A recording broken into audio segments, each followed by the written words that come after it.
Hello tout le monde, ça fait longtemps que j'ai pas posté sur cette chaîne. J'ai décidé de vous faire une vidéo aujourd'hui parce qu'il y a un gros changement dans ma vie.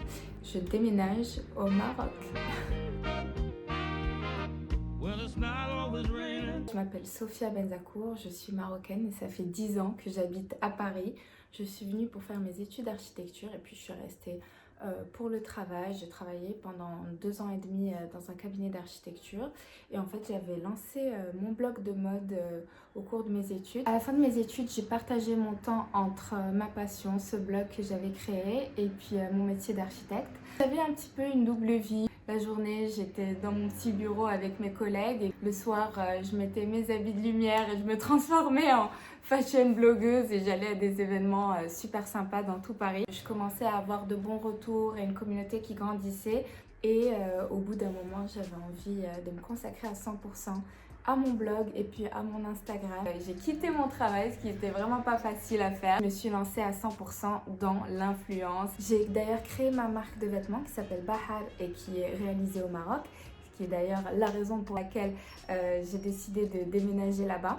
Alors c'est sûr que Paris est vraiment la ville pour entreprendre dans la mode. J'ai adoré assister au Fashion Week, voyager à travers le monde et tout simplement poursuivre ma passion. C'est vrai que ça a complètement changé ma vie. J'ai rencontré des gens très différents de mon domaine d'origine et même de la société d'où je venais au Maroc, et ça a été extrêmement enrichissant. J'avais été assez frustrée vu que j'avais mon travail en parallèle de ne pas pouvoir faire tous les événements, aller à tous les voyages que je voulais.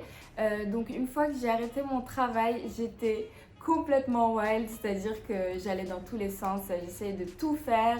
Je faisais 2-3 events dans la même soirée, j'allais à tous les voyages de presse et vraiment c'était un moment où j'étais ultra motivée, où j'avais vraiment juste envie de découvrir et de m'immerger dans ce domaine à 100%.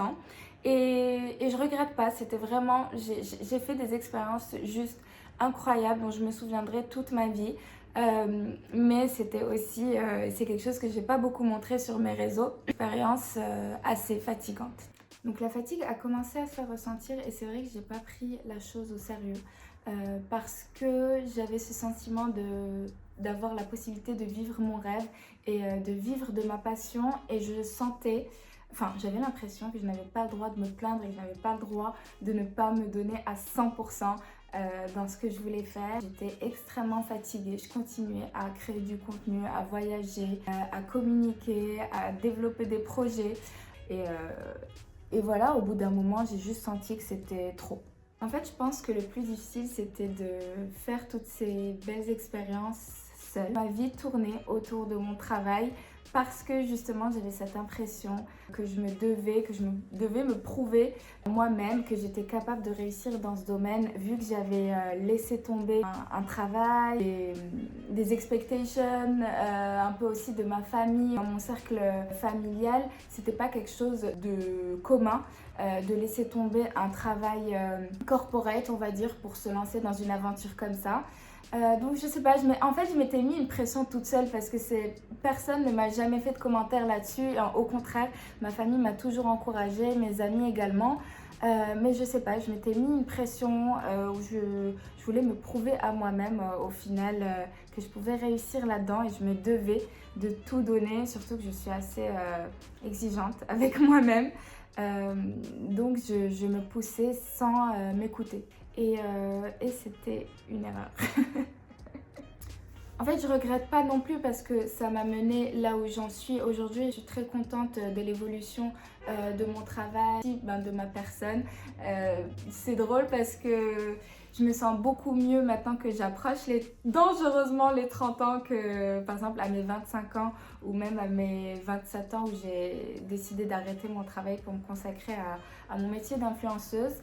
Je me sens plus équilibrée, je me sens plus confiante. C'est ça qui m'a permis en fait de prendre une décision, de me rendre compte que ce rythme ne me convenait pas, que j'étais vraiment dans une situation où il y avait un déséquilibre total entre ma vie professionnelle et ma vie personnelle qui sort du cadre parce qu'elle était quasiment inexistante. Heureusement que j'avais des amis qui étaient là pour garder quand même les pieds sur terre. Finalement, donc vraiment j'étais dans cette loupe où je me disais bah faut que tu arrives, donc faut travailler plus, faut que tu arrives, faut travailler plus, et je m'en sortais pas.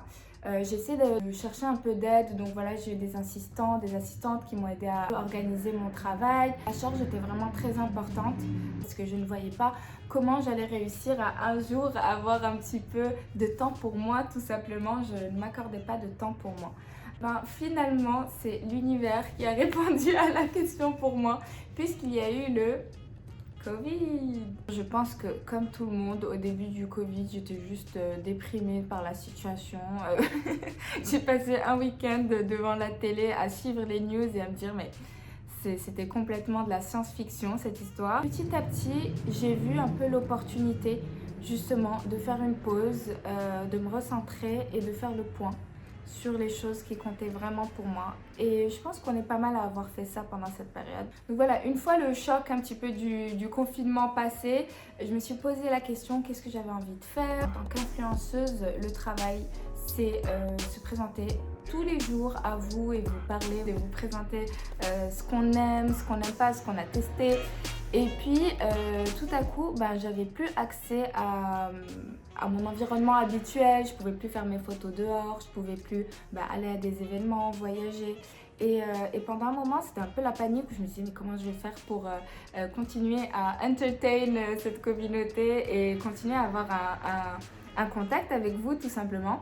Et petit à petit, j'ai un peu retrouvé mes repères chez moi. Utiliser ma maison comme studio, et puis j'ai continué à partager avec vous mes inspirations. Mais en parallèle, donc j'avais vraiment cette réflexion où je me disais que personnellement, je sentais qu'il y avait un vide, qu'il y avait quelque chose qui me manquait au quotidien, et ça s'est encore plus fait ressentir pendant le Covid.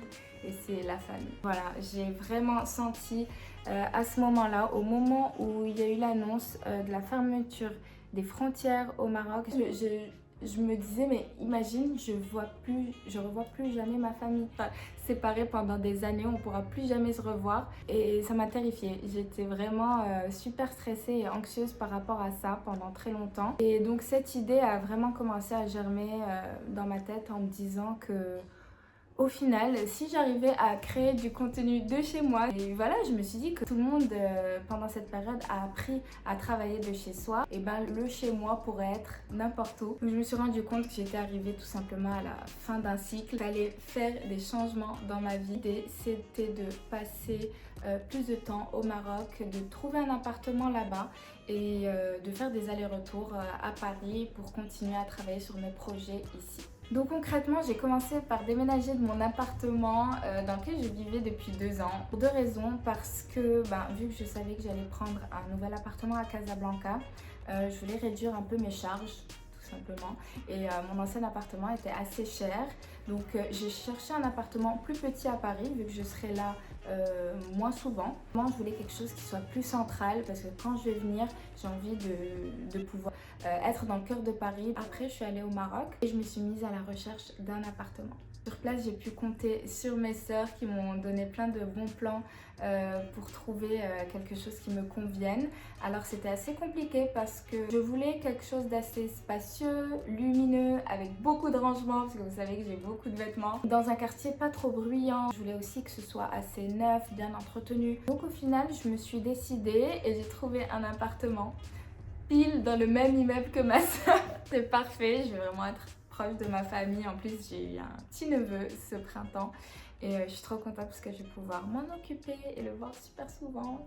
Et depuis le début du mois de janvier, donc je suis dans les cartons, puis j'ai tout fait envoyer au Maroc, donc ce sera ma résidence principale, on va dire, que j'ai beaucoup plus de place là-bas, donc j'ai vraiment envie de me faire un petit cocon, de bien décorer ça et d'avoir un appartement sympa dans lequel démarrer cette nouvelle aventure. J'ai décidé de vous en parler ici sur YouTube parce que je pense que ça peut intéresser pas mal d'entre vous quand on décide de faire ses études à l'étranger puis de se lancer dans la vie active à l'étranger. Il arrive qu'il y a ce moment où on a envie de retourner aux sources et on appréhende parce que c'est un changement de vie assez radical. En fait, en tant que Marocaine vivant en France, J'ai toujours été entourée de personnes qui venaient faire leurs études en France, qui travaillaient en France et puis qui un jour rentraient au Maroc. C'est un thème qui est assez récurrent en fait de cette idée du retour. Donc j'ai voulu lancer une nouvelle série ici pour documenter ce retour aux sources. Dans la prochaine vidéo, je vous expliquerai un petit peu comment je me suis organisée pour le départ, pour le déménagement. J'ai eu pas mal de questions sur Instagram à ce sujet, mais j'attends de recevoir mes affaires au Maroc pour vous donner vraiment un retour d'expérience complet sur la société que j'ai engagée pour faire ça. Puis je vous ferai peut-être aussi un home tour. L'appartement est vide, j'ai décidé de le prendre vide pour pouvoir le meubler à mon goût. Et je vous dirai un petit peu voilà, comment je vois les choses pour la déco, tout ça. Donc n'hésitez pas à vous abonner à ma chaîne, me suivre sur Instagram parce que c'est là que je suis le plus active et que je documente un petit peu ma vie tous les jours. Merci d'avoir regardé cette vidéo. N'hésitez pas à m'écrire en commentaire si vous avez des questions ou des sujets que vous voudriez que j'aborde dans la prochaine vidéo. Et je vous embrasse.